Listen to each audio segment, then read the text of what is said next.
Hello everyone, welcome back to my channel. I'm really excited to show you this card today. It's for my dad for his birthday, and I've never done a movie or TV show themed card before, so it's a little bit different for me. So here are two pictures, one with the castle closed and one with it open, so it's got a hidden shaker in it. As you probably guessed, I used my Cricut Maker to make this one, and at the beginning of all of my cards I just do up like a mock card base so that I know the sizes that I'm working with and where I want to place things. So today I'm using an oval shape, and to make that all I did was grab a circle from the shapes, unlock it down in the bottom left corner so that I can play with the dimensions, and then stretch it to the shape that I wanted. Once I had decided on the size, I then attached everything together so my machine knows that I want that oval cut out of the rectangle which will be my card front. Once that was ready, I then duplicated it multiple times and sent it off to cut. Once the machine had cut all the pages, I then began to glue them all together. I only use a small amount of glue for this so that my pages don't warp and get too saturated with glue. And then once that's done, I put a little bit of glue on the inside of that window and just run my finger around it so that it fills in all the gaps so that my shaker pieces won't get stuck. I then typically leave this under something heavy, maybe overnight or at least for a couple of hours so that all these pieces of paper are pressed together, keeping them nice and flat. I used my brand new Build a Castle die set from Fawn and my grey hippo ink for the castle in this card. I absolutely love this set. I am so glad that I got it, and I already have so many ideas on what I want to use it for, and I just have to calm down and make them one at a time. So as you can see here, I'm using the new brick stencil as well, spreading the hippo ink around with my blending brush.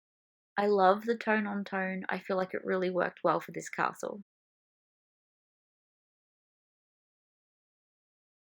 I repeated this for pretty much all the pieces that I had, except for these little ones. I just used my excess ink to make the edges a bit darker. I then began assembling my castle to decide if I needed more pieces or where these pieces were going to go to build up this scene. It was a lot of fun choosing which pieces would lie flat and which pieces would have more dimension. I mostly use glue, but then I also use foam squares in some spots. I stamped out the images that I was going to use for this. My little dragon, which was a new release, the little wizard from the fairy tale stamp set, and this little guy here is from one of the Christmas stamp sets. Only as you can see here, I made some little alterations to him to make him look like a certain character. It was then time to colour in these little images. I used a mix of Copic markers and some of my alcohol markers for these ones, and I just couldn't resist adding some little darker patches on this little guy's feet, maybe to make them look a little bit hairy. Although the little wizard and this little man were so tiny, I couldn't help but just add a little bit of detail and a tiny bit of shading with them. The dragon was by far my favourite to colour in, although I do skip a little bit of it. I did add some more tiny dots and details to him later, and I added all the white details on these characters off camera.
And there they are. My little characters were complete. I really think they're so cute.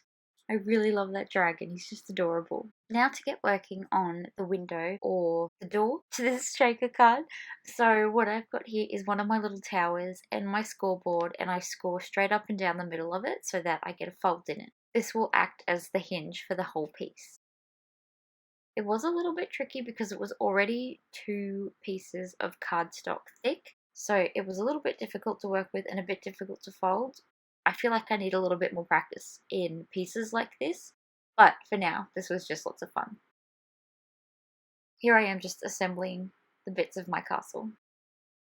And because this castle was symmetrical, it was perfect because I could cut out an identical piece and stick it on the back so that it looked seamless and it was reinforced.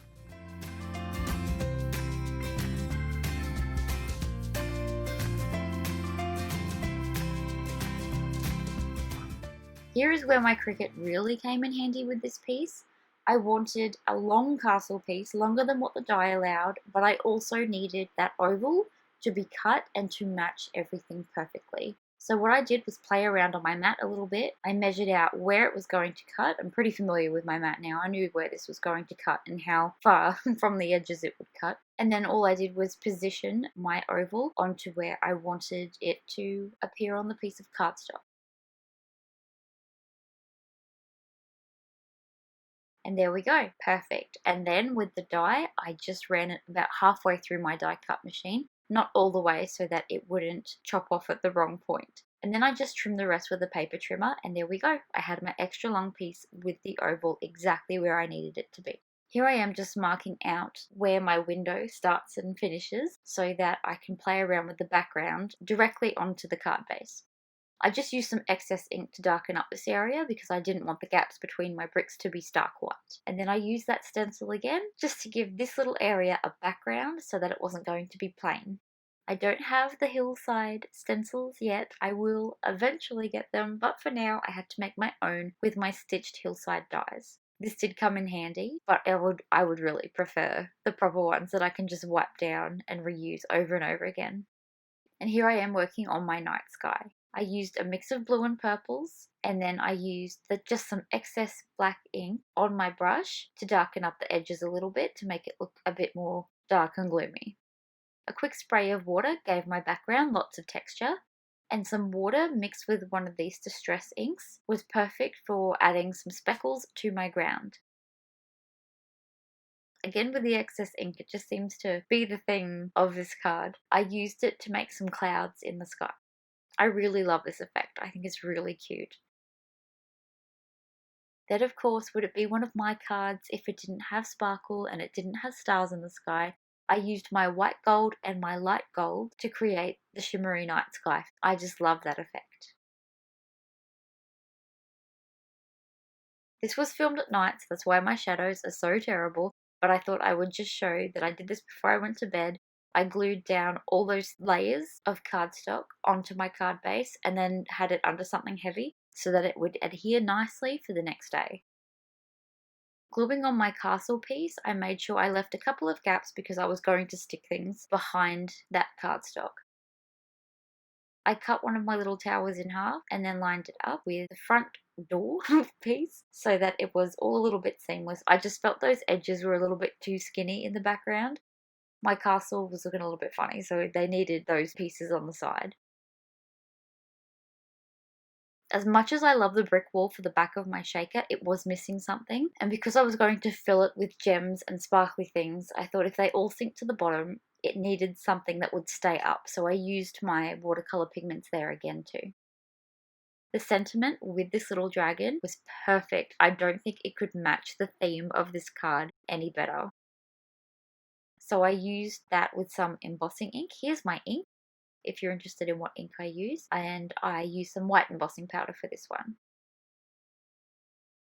And I remembered to use my powder tool for once.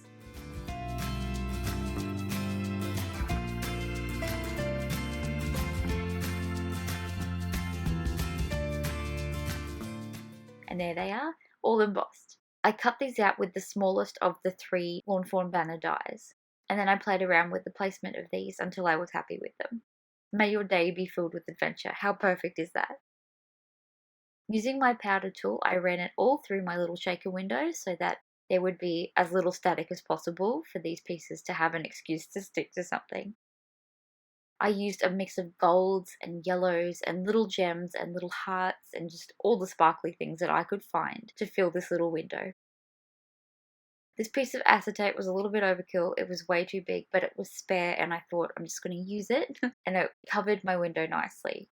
It took every ounce of self-control not to shake that window while the glue around the edges was wet. Here I am just sticking on my stairs. I decided to stick them just behind that front piece of the card so that it could be used for both the door and the window of this shaker card. I added a door to the very front just using the same techniques I used before, excess ink, and added some cute little gold door handles. Here I am using my tape runner to get enough adhesive on that whole piece to stick onto my card base. As you can see, it's really starting to come together at this point. Time to add my little dragon to guard his treasure. As soon as I saw that dragon, I knew I wanted to make a card themed like this, just because of him. Here I am adding some double-sided tape to my door hinge. I then also added a little bit of glue later as well because the more I played with it, it did become a little unstuck.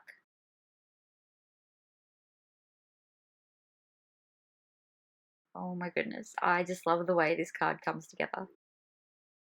And just because I can, for no other reason at all, I decided that my wizard needed a tiny bit of glow-in-the-dark embossing powder on his little, I don't know what we'd call that. I know it's a wand, but I think the wizard from the movie, he uses a staff, not a wand.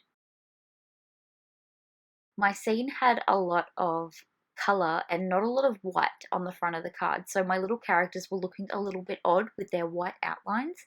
So I made sure I added some white with the clouds and some white details a little bit louder just so that they didn't stand out too much. And then of course, taking my favourites, my jelly roll pens, I added some white detail all over the front and the sides of my castle. I used the 0.8 for most of it, but then I brought out the size 1 as well because it was just that bit bigger, and this is a pretty big card front to be decorating. I did this on the castle and I did a little bit on the ground as well. Although this card looks a little bit plain at the front, I love that you open up the door and it's got all this stuff going on the inside. I feel like it really has the feel of the castle from the movie, and all that shiny treasure is just perfect for this card. I love my little red dragon. I think he's really cute, and I think my dad, being a big fan of these movies, will really love it. What do you think? Let me know in the comments. Please don't forget to like this video if you liked it or if you're a fan of these movies, and please don't forget to subscribe. Thank you so much for watching. Bye for now.